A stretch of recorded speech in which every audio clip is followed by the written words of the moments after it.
You got to operate in truth, right? Operate in truth. Tell the truth.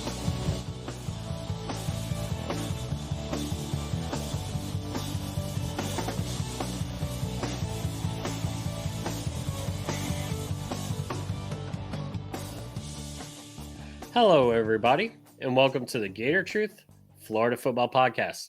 I'm Daniel, and on this episode of the Gator Truth Florida Football Podcast, we're going to talk about the 2024 SEC schedule, or at least my predictions for who we may face. For those of you who may not be aware, in 2024, Oklahoma and Texas are joining the SEC.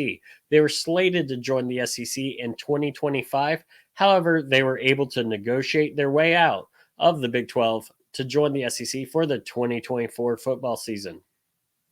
With that said, recently at the SEC meetings in Destin, it was determined that the 2024 season would have 8 conference games despite the addition of 2 additional members, and that there would be no divisions for the SEC in the 2024 season, and probably we won't see that going forward. Now, that does not preclude a 9-game schedule, which I think makes most sense going forward, which would be my preference would be a 3-9-9, 3 permanent, or 3-6-6 for a 9-game schedule. What that is, it's 3 permanent opponents, 6 other teams from the SEC. So you would have, of those 6, 3 home, 3 away. Then the year after, you would face the other 6 teams remaining in the SEC, 3 home, 3 away. Then in year 3, it would be the teams from year 1, substituting home and away or switching home and away.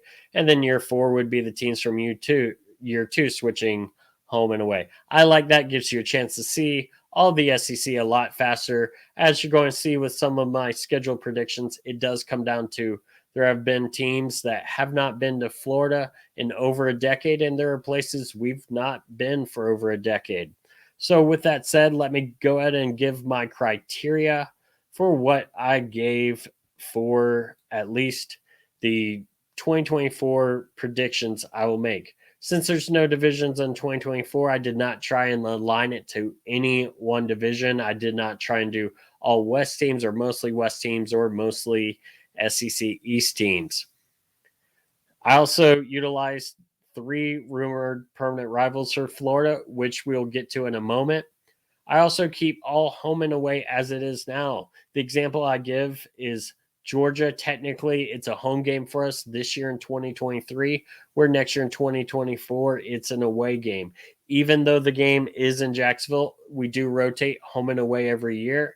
And that way, if it ever were to leave Jacksonville, such as the rumors coming up of during Jacksonville renovating their stadium and possibly playing in the swamp, doing a home and away with Georgia, the easy way to keep track is the home and away schedules. So I did utilize things like that, and also some of the other home and away teams that we have on the schedule now. I also am assuming we'll play both Oklahoma and Texas. In 2012, only 2 teams ever played, Mizzou and A&M, and that was Alabama and it was Florida. I expect the SEC to probably give Florida both new teams in 2024, so I threw them on there. And then I decided, let's finish the 2014 divisional crossover schedule. What that is in 2014, the SEC sat down and did 10 to 12 years of crossover between the East and West, and it switches every year. For example, this year we have Arkansas at home. We played away at Arkansas in, I believe, 2016, or last year we were away at A&M where we hosted them in 2017, if you remember those lovely swamp green jerseys. And so I kept that whole schedule. I figured let's finish off that schedule. It went through 2025. Let's just throw those 2025 teams with the 2024. That way, every team will have played at every stadium by 2024. And that 2014 schedule. One last thing I have to say is a lot of people, every time SEC schedules were coming out, were like, how come Georgia's not playing at A&M at Kyle Field? Well, because that's the way the SEC set it up in 2014. There was no surprise. Made me laugh when people acted like that was a big surprise. So moving on to the rumored reported permanent opponents. This comes from Matt Hayes at Saturday Down South. He reported that Florida is currently slated coming out of the SEC meetings to have permanent opponents of Georgia, Oklahoma, and South Carolina every year. Those could still change, but for now, that seems to be what the SEC may start with, being Florida's 3 permanent opponents in 2025. I figured, okay, well, if they're going to be our permanent opponents, we will probably also have them in 2024.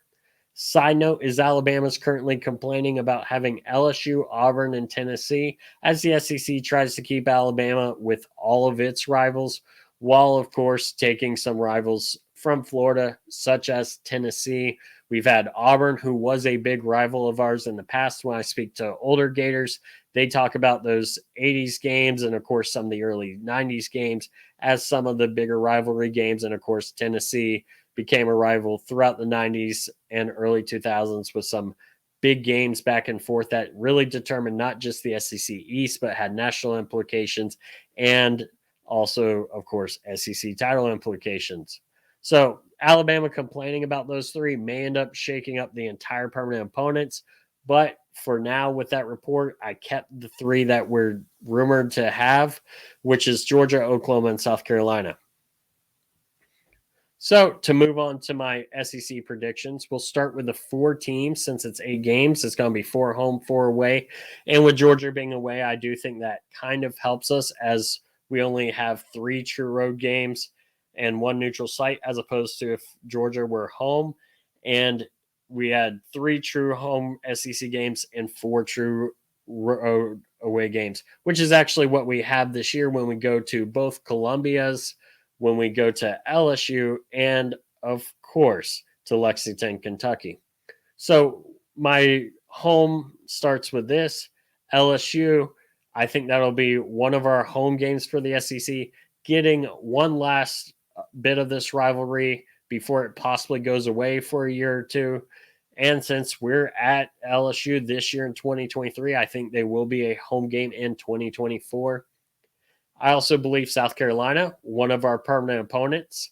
I do think that they're going to be a home game because we are away at Columbia this year. So it makes sense for them to come back next year. I think the SEC will keep those permanent opponents in mind.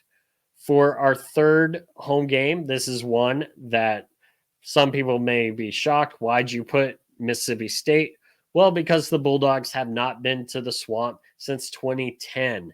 In one of the more boring games I've ever seen at the Swamp. And of course, we ended up losing that game. But they've not been to the Swamp in over a decade. We're scheduled to host them in 2025.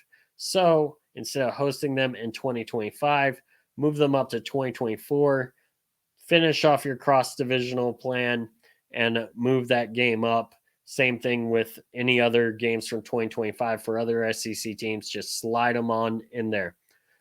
For home, the last game I have is either Texas or Oklahoma. I don't know which one they would give us home, which one they would give us away.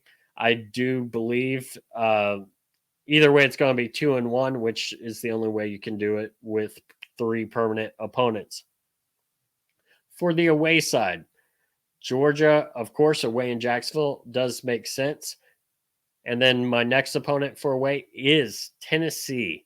We have them at home this year, just like LSU. I believe the SEC will try and milk out one more game of this rivalry in a row. And so since we host them this year, I see us going to Knoxville next year. In 2024, we are already slated to go to Auburn for the first time since 2011. And I would really like that. Since we've not been there in forever, I really want to be able to go there. And since it was slated for 2024 anyways, I could see that staying on the schedule. And for our 4th and final away game, it would be whoever is not the home game between Texas or Oklahoma. I've not seen many predictions on who the Gators might end up with in 2024. Like I said, I think this is something that might be fun just to go over for a little bit, and also something just to give you something to think about. If you think that there are different teams we may be facing, please let me know. The SEC will be releasing our schedule at least who we will be facing, not necessarily the dates, on June 14th, which is a Wednesday in primetime on the SEC network. The last thing I want to talk about is I do apologize for not doing a spring game review. I do just want to go over real quick some of our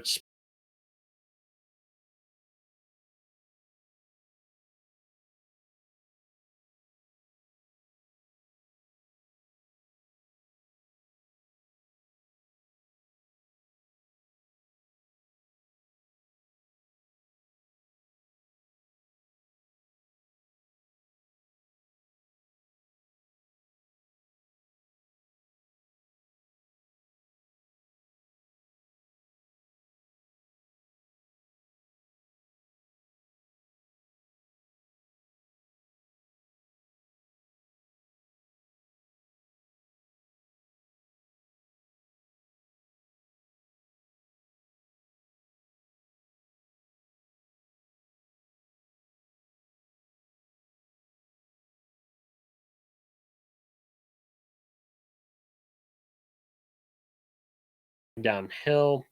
One thing that Austin Armstrong did that really impressed me was our simulated pressure game, where what that is that for simulated pressures, it's where it's going to be blitzing and showing 5, 6 rushers. And in the end, you only rush 3 or 4, but you don't know which one of the 5 or 6 are going. You could have linemen dropping back into coverage, which we actually burn ourselves on one of those. Graham Mertz hit Caleb Douglas. I believe it was a play Douglas fumbled, but he was being covered by Princely, a man at that time. Some of our sacks, like on the first third down, we only rushed 4 guys, but one of our linebackers straight downhill ran through Trevor Etienne, got to Graham Mertz. And that simulated pressure will cause confusion to opposing quarterbacks. And I was very impressed. It even tricked me into thinking we were blitzing a lot more than we were. Granted, some of it was I was watching our routes to see if I saw that creativity. And some of it was I had to go back and watch the spring game 3-4 times to be like, wow, Austin Armstrong really has these guys doing this concept well. After the game, season ticket holders, we got to go on the field. So I got to meet a few guys. The player I was most impressed with, Desmond Watson, I've got to give him a shout out. Even though it's been a few months since the spring game, he did all the photographs, all the signatures that anyone could ask for. He stayed out longer than any other player along the large line of people trying to get autographs, trying to get, selfies with players. So kudos to him. And he's as big standing up close as you would believe just by looking at stats or hearing how big of a guy he is. And definitely a good guy. Also got to spend some time with Gator Josh and his son Jackson. They were down and had a good little sports weekend, which is really cool to see down from Mississippi. Also, I got to meet up with Dave Soderquist of High Top Sports and some of the High Top Sports crew. They were a lot of cool guys as well. I had messaged David earlier in the day. He didn't see it. Messages me back the next day, said, "Oh man, sorry, I didn't see it till now." I said, "It's cool. We already met up," but definitely a good guy. Check out his stuff on High Top Sports if you do not check him out already. And then one other cool thing that happened after the game, got to meet up with a guy who sat with me next to me at Texas A&M, and we exchanged number, or I gave him my number. He texted me. I looked, thought I had a text from him, and unfortunately, it was a different number, which I found out. So if you're listening and you're like, "Hey, spring game, met you, you sat next to me at Texas A&M," reach out to me. We'll meet up as we talked about. And with that said, it is summer. It is getting hot outside. And with summer, there's lots of yard work to do, lots of weeds growing, lots of, yards needing mowing, and even some landscaping needing done. If you need that done in the Central Florida area, reach out to Alvarez Lawn Company at 407-409-2617 or give them an email at alvarezlawncompany@gmail.com. Once again, their phone number is 407-409-2617 and or email at alvarezlawncompany@gmail.com. Alvarez Lawn Company, building plans that work for you. And with that said, again, give these guys a shout out or definitely hit them up in Central Florida if you have any yard work needing to be done. They are Gators, and definitely tell them that Daniel from the Gator Truth Florida Football Podcast sent you. And before we go, there has been some good news in Gator Nation that I do want to just say congrats. And I'm not talking about necessarily football stuff, but Robert Liddy, who has been a help to this podcast, spreading the word about us. And he has, when we were getting some of the video done, did give some great suggestions about the video. I don't think I gave him a shout out on the last episode like I meant to, but he recently had a child, so congrats to him. On Twitter, Guru Drew has also had a child. Congrats to him as well. Definitely want to give shout outs, as Gator Nation is more than just football. We're a family. So wanted to say good things about that. If you have good news you want me to shout out for you, just go ahead, send me a message and we will get that done. And if I see it and you've not asked me to shout it out, I'll try and get it done as well as I've done with these guys. And I may end up getting a message saying, hey, man, thanks. And one bit of feedback, as I'm thinking about feedback, I thought was pretty funny to our first video episode. For those of you that only listen to the podcast, which is fine, it's just an audio version of what the video is. But getting the feedback of, hey, thanks for wearing Gator gear on a Gator podcast. I didn't know that was an issue, but apparently some podcasts they don't. So cool. I'm going to wear Gator gear. I'm going to have all sorts of fun things. I don't have one with me, but I've got a ton of my stadium cups from throughout the years. So you'll probably see me at times if you're watching the video, picking up a cup and being like, oh, that's from whatever year, or here's my Florida Georgia 2008 cup, or, whatever. And with that said, I've probably rambled on enough.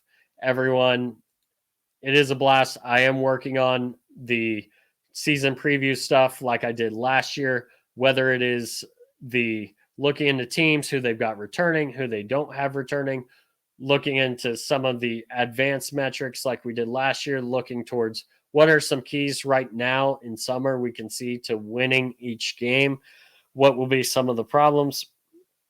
And if you're not familiar, if you came on after the season previews last year, maybe go give them a listen. If you have any feedback for that, definitely give it to me. You can reach out to me either at Gator Truth 133 on Twitter, or you can send it to this podcast at Gator Podcast on Twitter. We also have an email address, which is gatortruth133 at gmail.com. Reach out to me however you'd like. I do like hearing from Gator Nation. Sometimes I might play a little devil's advocate with you. Sometimes I'm in for a good discussion. With that said, thank you all for listening. And as always, go Gators.